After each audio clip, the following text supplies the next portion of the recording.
Assalamualaikum warahmatullahi wabarakatuh.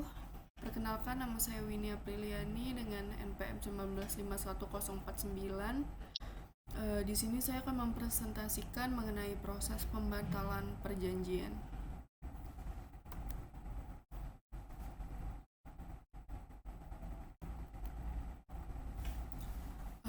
Saya akan menjelaskan mengenai perjanjian itu apa secara umum. Dalam Kitab Undang-Undang Hukum Perdata pasal 13 dijelaskan bahwa perjanjian adalah suatu perbuatan dengan mana satu orang atau lebih meningkatkan dirinya terhadap satu orang atau lebih. Dalam membuat suatu perjanjian, suatu dipenuhi syarat-syarat agar perjanjian tersebut sah dan dapat dimintakan pertanggungjawabannya di depan hukum. Selanjutnya, dalam KUH Perdata pasal 1320 sampai pasal 1337 dijelaskan syarat-syarat sah perjanjian, yaitu yang pertama ada kata sepakat mereka yang mengikat dirinya. Maksudnya itu adalah kata sepakat ini tuh harus bebas dari unsur khilaf, paksaan ataupun penipuan. Yang kedua yaitu kecakapan untuk membuat suatu perikatan. Itu maksudnya setiap undang-undang tidak dinyatakan tidak cakap. Orang yang dinyatakan tidak cakap oleh undang-undang meliputi pasal 1330, yaitu orang-orang yang belum dewasa, mereka yang ditaruh di bawah pengampuan, dan yang terakhir tuh orang-orang kayak perempuan dalam hal-hal yang ditetapkan oleh undang-undang, dan pada umumnya semua orang kepada siapa undang-undang telah melarang perbuatan perjanjian-perjanjian tertentu. Yang ketiga itu suatu hal tertentu, yaitu hanya barang-barang yang dapat diperdagangkan saja yang dapat menjadi pokok perjanjian. Yang keempat yaitu suatu sebab yang halal, artinya itu sebab yang tidak boleh bertentangan dengan undang-undang, kesusilaan baik atau ketertiban umum. Selanjutnya yaitu saya akan membahas mengenai batal karena tidak terpenuhnya salah satu syarat sah perjanjian. Seperti yang telah dijelaskan bahwa sahnya perjanjian harus memenuhi syarat-syarat yang disebutkan dalam undang-undang. Syarat-syarat tersebut terdiri dari syarat subjektif dan syarat objektif. Tidak terpenuhinya syarat subjektif yaitu kata sepakat dan kecakapan para pihak pembuatnya. Membuat perjanjian tersebut dapat dimintakan pembatalan oleh salah satu pihak, sedangkan tidak terpenuhinya syarat objektif, yaitu hal tertentu dan klausa yang halal, menyebabkan perjanjiannya batal demi hukum. Dalam hal demikian, dari semua dianggap tidak ada perjanjian dan perikatan yang timbul. Tujuan para pihak untuk meletakkan suatu perikatan yang mengikat mereka satu sama lain telah gagal. Tak dapatlah pihak yang satu menuntut pihak yang lain di depan hakim karena dasar hukumnya tidak ada. Hakim ini diwajibkan karena jabatannya menyatakan bahwa tidak pernah ada suatu perjanjian atau perikatan. Selanjutnya itu batal karena terpenuhi syarat. Batal dalam perikatan bersyarat, maksudnya perikatan bersyarat merupakan salah satu bentuk perikatan yang dikenal dalam masyarakat. Dalam KUH Perdata sendiri, perikatan bersyarat didefinisikan sebagai perikatan yang digantungkan pada syarat. Syarat itu adalah peristiwa yang masih akan datang dan masih belum tentu akan terjadi. Perikatan dengan syarat ini tuh dibedakan menjadi dua, yaitu perikatan yang dengan syarat tangguh dan perikatan dengan syarat batal.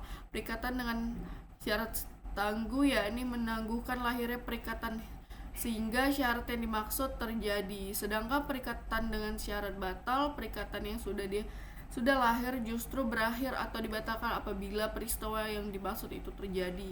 Dalam prakteknya, syarat batal ini sering dicantumkan dalam klausul yang mengatur tentang kemungkinan terjadi pembatalan perjanjian beserta penyebab dan konsekuensinya bagi para pihak. Selanjutnya saya akan membahas mengenai apa itu wanprestasi. Jadi wanprestasi itu ialah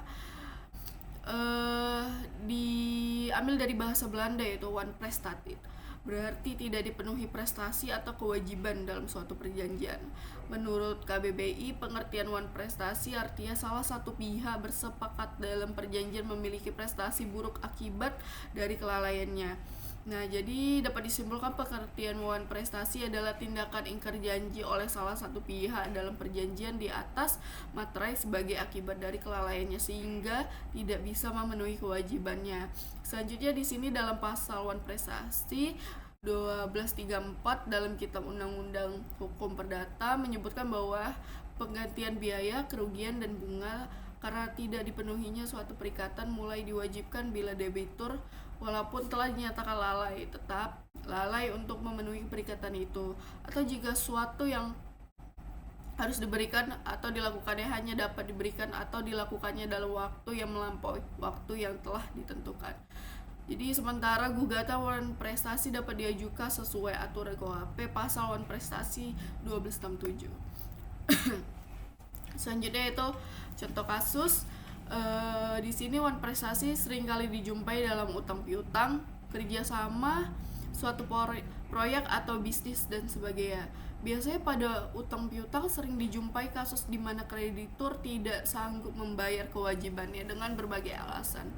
Akibatnya merugikan pihak debitur. Sedangkan contoh kasus wan prestasi dalam kerja sama proyek atau bisnis misalnya terjadi antara pemodal dan pelaku usaha.